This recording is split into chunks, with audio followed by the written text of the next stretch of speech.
Lenny, do you want some dinner? Yeah, what we got? I don't know, I'll have a look.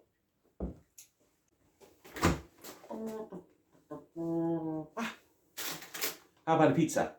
When it's ready, can you just shove it in my mouth? Ha ha! Okay.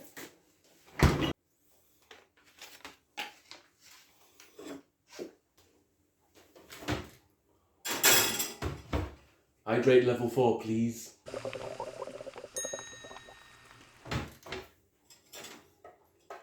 Great Scott!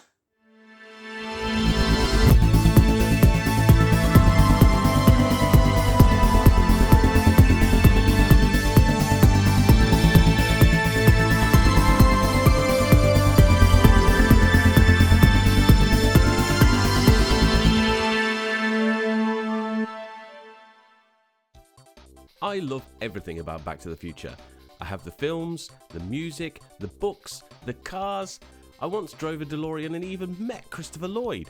It's one of the best film trilogies in cinema history, and its popularity would mean that it was inevitable that the video game market would try to cash in.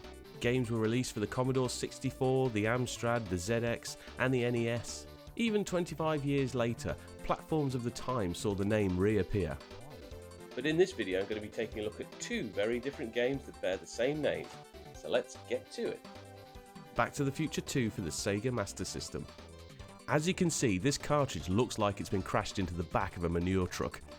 Quite like the way this game starts. It does feel like that opening scene of the second movie.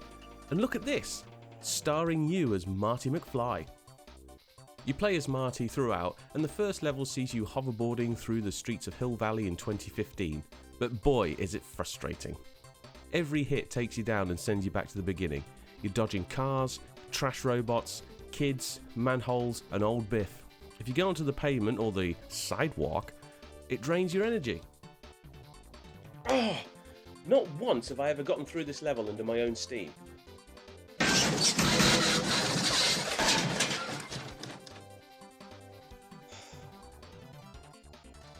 It's time for some divine intervention. I need the Bible.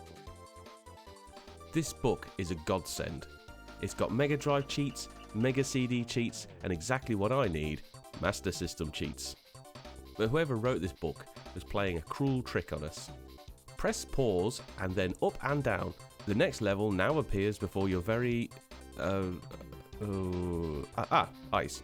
But nothing happens. Time to try some combinations.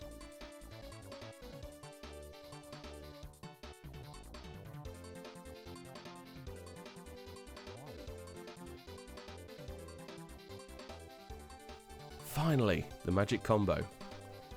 Suddenly, you're on foot. You can punch and kick and pick up objects, not that you ever use them. There's people shooting at you and stuff being thrown at you, and then good old Mr. Strickland shows up and does absolutely nothing. There are mini games between some of the levels where you have to unscramble a picture, which I found totally impossible, and here where you... I have no idea what's happening here. It could be the McFly's house in 2015, but I have no idea who is who.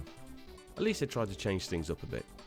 It's quite a short game really, and in the final level you're back on the hoverboard, this time in 1955. It's a repeat of the first level, but there's a lot more going on. So much so, on this isometric section, you can't dodge anything. I mean, look at that! How could I avoid it? I always found the graphics on the Master System better than the NES, and this game doesn't falter on that. Only there was a Back to the Future game that combined Sonic and Tony Hawk's. A better version. A super version. Now, this game was released in 1993 for the Famicom and only in Japan, but I got my hands on an English reproduction and it's a world away from the Master System version. It does have that 90s Japanese made for the American market look about it, but it actually plays like a good game. You're always on the hoverboard and you collect coins to unlock power-ups along the way. It has a few cutscenes that give you the basic gist of the movie, and the overall gameplay and graphics are just fun. There's also a password system, so if you die too many times or you're grabbing the controller after a few days away from the console, you can pick up right where you left off. The level title cards also tell you what period you're in. In the future you fight Griff, you fight some of his bozos, and then young Biff, where you recover the almanac that old Biff stole in 2015 and took back to 1955. It'll cost you a few quid to get the English reproduction, but I definitely recommend it.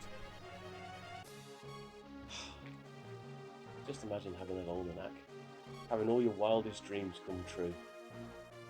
Oh well. Obviously the Master System had its developmental limitations, but that's no excuse for poor gameplay. Oh well, that's it for Back to the Future 2. Stick this back in my drawer, will you, mate?